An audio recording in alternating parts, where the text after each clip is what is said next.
Okay everyone, so in this experiment we're going to look at rock salt. So this is rock salt. You may recognise it as the things that get put on the road whenever salting happens this time of year, maybe you see it on the roads.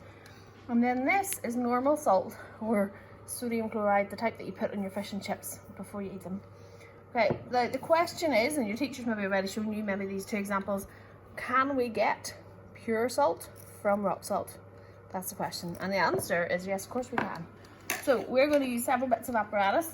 Today we're going to use a pestle and mortar. Maybe some of you have this in your kitchen for dropping up your little seeds and stuff. You maybe do that. So I'm going to add a few spatulafuls of rock salt into the pestle and mortar, and I'm going to grind it just to get the big lumps or the big crystals broken up a wee bit.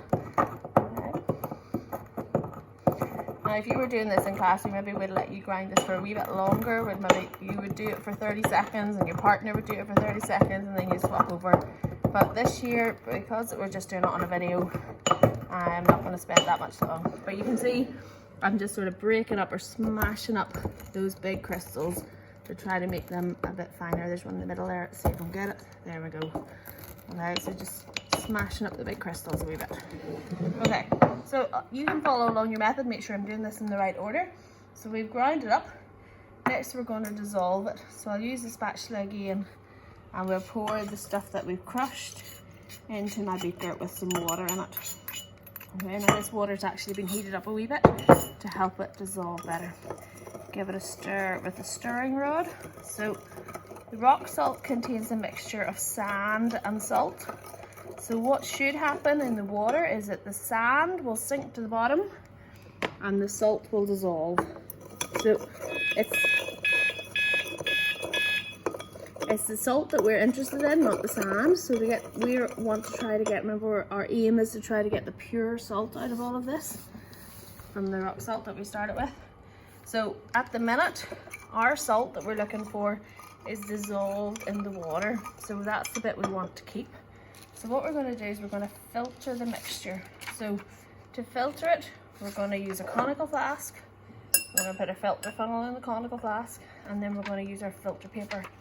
Now, your teacher might show you how to do this properly. You wouldn't want to do this and try and pour it in. That wouldn't work.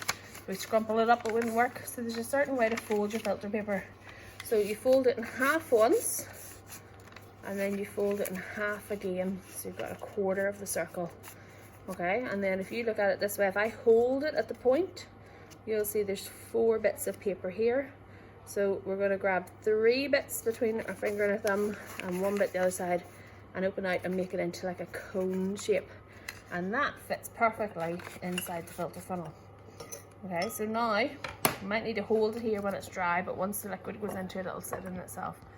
We're going to pour the mixture into the filter funnel.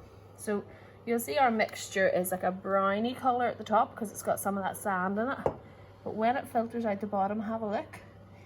You should see a colourless solution coming out of the bottom. Okay, so it starts off a browny colour and it's coming out colourless.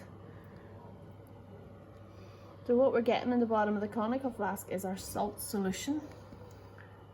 So you maybe have a wee think about how we're going to get our salt solution out of it, or have a look at your page 18. It'll give you the next wee bit on your root method. It's called crystallization.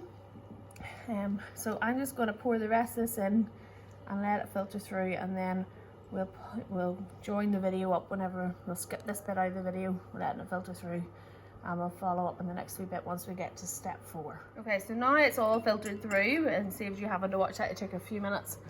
You'll see in the filter paper what we've got left is our sand. Remember, it was the one that didn't dissolve.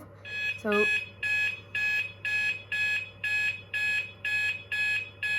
now you know exactly how long it took, because there's 5 minutes between each of those bells. So that's how long it took to filter through.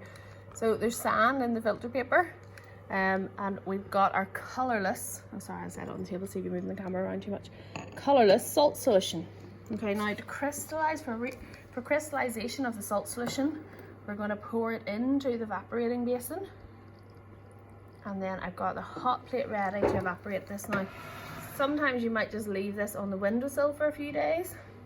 But we're just going to try and speed it up a wee bit by heating it on the hot plate. So again, this is quite a slow process. We'll pause the video and restart it again when we've got some crystals to show you. Okay, so we've got to the stage now where nearly all of the water has evaporated.